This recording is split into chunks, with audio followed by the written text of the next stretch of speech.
International cardiologist doctor Anil Poddar heart के विशेषज्ञ हैं।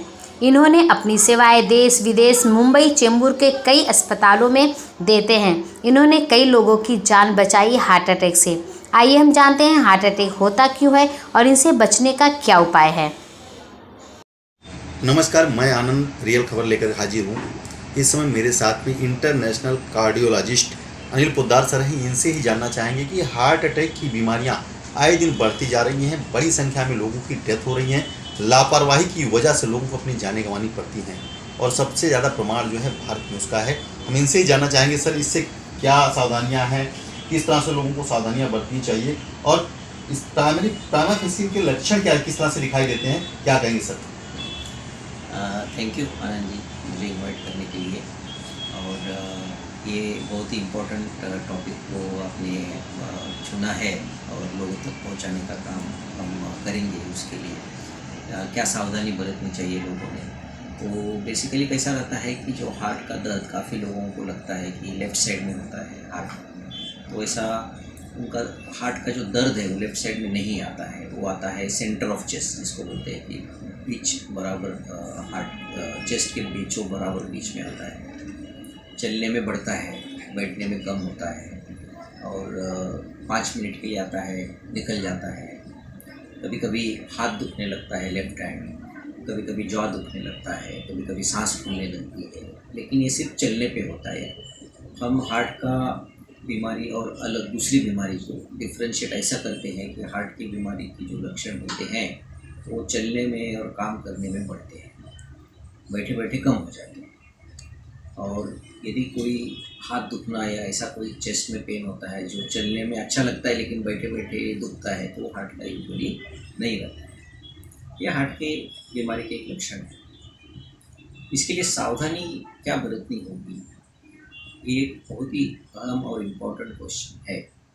और इसके लिए क्या करना पड़ेगा कि हर आदमी को ब्लड शुगर, जिसको बोलते हैं आपको डायबिटीज़ के लिए जो शुगर होती है, और ब्लड प्रेशर, जो प्रेशर होता है, वो हर साल में कम से कम एक बार जांच करवाना ही है।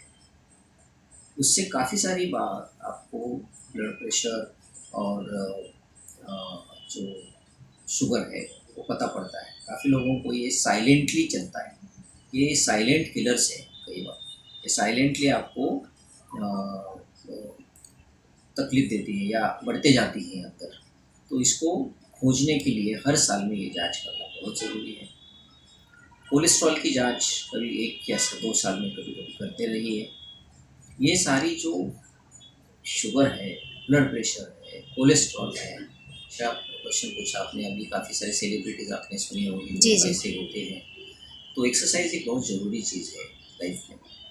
45 मिनट रोज़ एक्सरसाइज करना चाहिए। ऐसी है कि आपकी उम्र यदि 35 साल से ज़्यादा ऊपर है, 35 ईयर्स से ज़्यादा उम्र है, तो आप एक्सरसाइज को जाते होंगे तो स्ट्रेस टेस्ट, जो डॉक्टर के पास बेल्ट पे चलने का टेस्ट होता है, जिसको स्ट्रेस टेस्ट बोलते हैं, ये टेस्ट आपने करना है पहले। जिम ज्वाइन करने के पहले डॉक्टर की सलाह जरूर दें और डॉक्टर को मिले, और ये हो सकता है तो ये टेस्ट कर लें।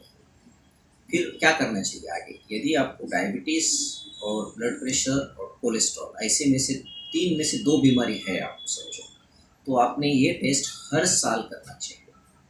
यदि आपको सिर्फ एक है इसमें, तो आपने ये टेस्ट हर 2 साल में करना चाहिए, और कुछ भी नहीं है तो भी 3-4 साल में करना चाहिए। तो ये स्ट्रेस टेस्ट करके यदि आप एक्सरसाइज करेंगे, 1 साल में हो या 2 साल में हो, तो ये जो आपको तकलीफ होती है वो टल जाए।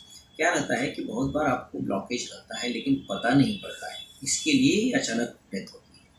ये आपको पता नहीं पड़ता है, पता पड़ने के लिए आपको स्ट्रेस टेस्ट की ज़रूरत है। स्ट्रेस टेस्ट में अपने को ये पता पड़ता है कि ब्लॉकेज होने की संभावना है लेकिन जो तकलीफ नहीं हो रही और ब्लॉकेज है, ये जो सबसेट है, ये सबसेट आपको जिम में प्रॉब्लम आता है।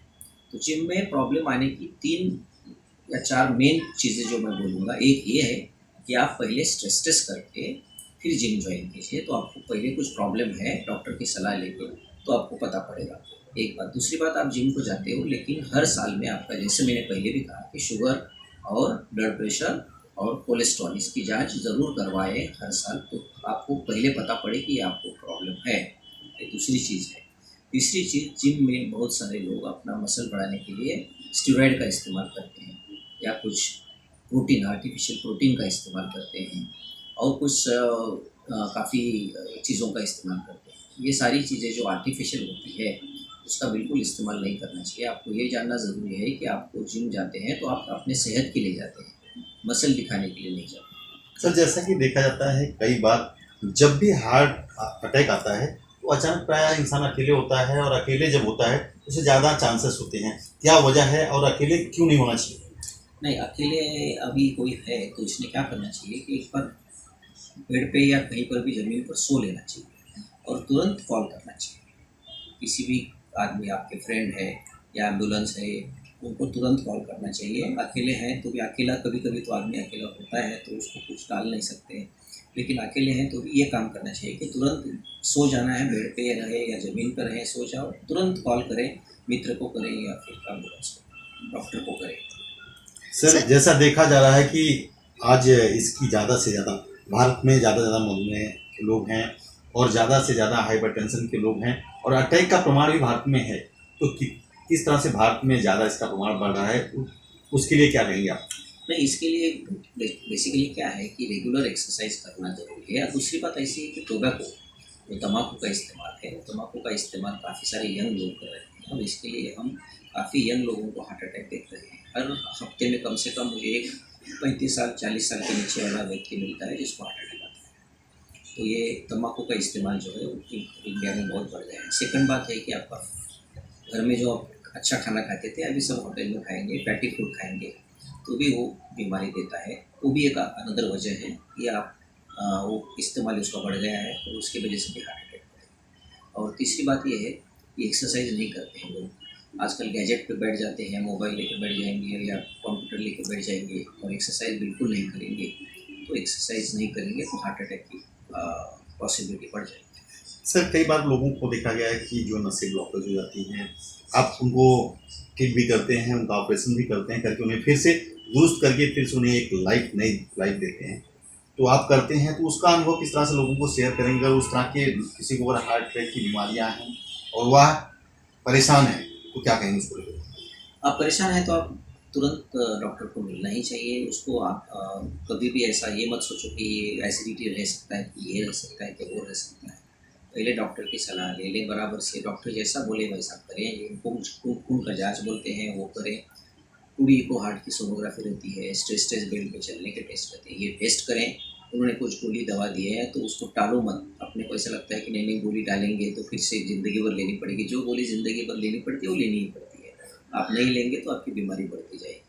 तो इसलिए डॉक्टर की सलाह तुरंत लेना ज़रूरी है।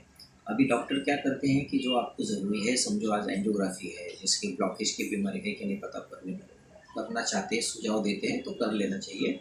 और जैसे कि आगे चलकर एंजियोप्लास्टी लगी या बाईपास लगी उसकी सुझाव देते हैं तो वो भी करना चाहिए, क्योंकि ये सारी टेस्ट इसके आपके पास सीडीज़ रहती हैं, इसके पास आपका सब ये रहता है। तो ऐसा कोई नहीं रहता है कि कोई आपको ज़रूरत नहीं तो बोलना, ये बहुत रेयरली है। ऐसे नॉर्मली तो सारी डॉक्टर्स आपको ज़रूरत है तो ही बोलते हैं। सर जैसा कि इसके पहले देखा गया है कि इस तरह के जिनको एंजियोग्राफी करना होता था या फिर एंजियोप्लास्टी करना होता तो काफ़ी महंगा होता था, लोग करा नहीं पाते थे, उसके वजह से भी लोगों की मौतें हुई हैं। लेकिन आज काफ़ी आसान हो गया है। आप जैसे लोग आप देश और विदेश में भ्रमण करते हैं, लोगों का ट्रीटमेंट करते हैं, तो एक अनुभव आप किस तरह से शेयर करेंगे लोगों के सामने? एंजियोग्राफी एंजियोप्लास्टी अभी बहुत ईजी हो गया है। हम तो हाथ की नस से करते हैं।